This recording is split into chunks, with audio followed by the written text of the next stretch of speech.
Hello. Hi. I have to tell you, this movie is so good.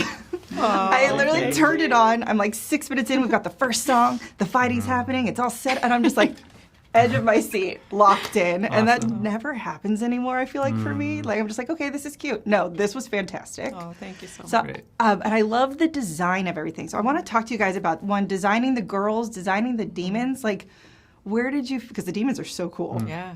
Talk to me a little bit about like finding where you wanted them to land, like where to sit.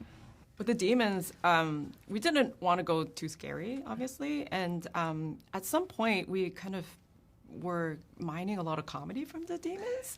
And it really shifted the tone of the movie. And so the first demons that you meet, which are, well, one of the first ones, the kind of the flight attendant and the pilot demon, we were inspired by a lot of just folk art, and there's actually not a lot to reference from. So we're finding whatever we could, any inspiration, design elements from temples or like a rooftop or like just a flower emblem thing, and so we just kind of brought all those things together, and our artist Jeannie just really mashed everything together and created these really appealing but also can be a little scary demons. And then with the girls, we wanted to really represent an Asian face, Korean face, and wanted each of them to be very distinct. And even with the way that we animated them, their eye shapes, their mouth shapes, even when they speak, even though they're speaking English, we try to create Korean mouth shapes. So one thing that we did was kind of rounding these corners on the mouth corners, and that really made them feel like they were speaking Korean, even though they were English speaking. Yeah, I love that. I watch a lot of anime, so like I loved how different. So I love that's how you said it, because I can't pinpoint why it's different, but it is very different. Yes. And I love the demons also kind of look like masks, like you would see, and I thought that was very cool. Yeah. One of my favorite moments is when the villains are talking about like if the boy band would work, and I said, "Oh, it works," and then the demon said, "Oh, it works." I was like, "See, they know, they agree with me." Yay! So talk a little bit about the challenges of directing and animating like a musical without it's almost like every scene is like a music video, but also telling the story.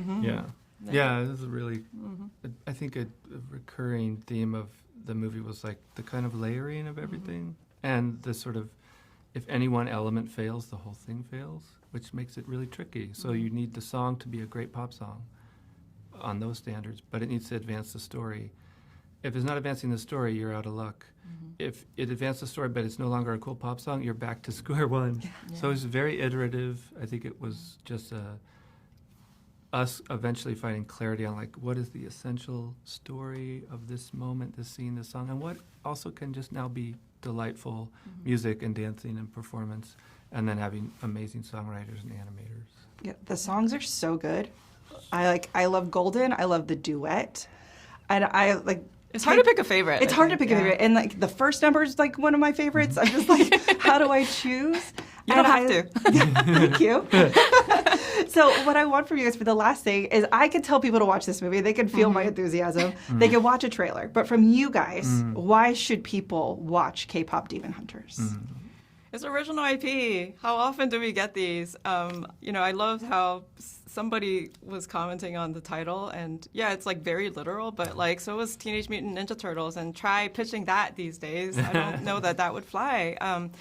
So yeah, like original IP is so hard to come by, and for me, I think I was thinking about how like we've done so many movies about like even inanimate objects like having feelings, but we haven't really gone into like different cultures and modern day cultures in animation. And so I'd love to see more films like this that are set in different parts of the world and show like different mouth shapes,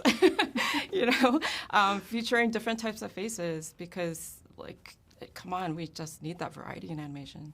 I agree. Yeah. I mean, I think we were talking earlier about like the demographic, and Maggie was like, I don't know, 8 to 80, which I feel like, again, it's just like there is comedy, there's real vulnerable humans trying to figure stuff out, and then there's spectacles of action and great music and great visuals, and I'm like, that's the soup I want to taste. Like, and it's a rare thing out there that there's something original trying to do all that. So If you're moved by music, this is a movie yes, for you. yes. Yeah.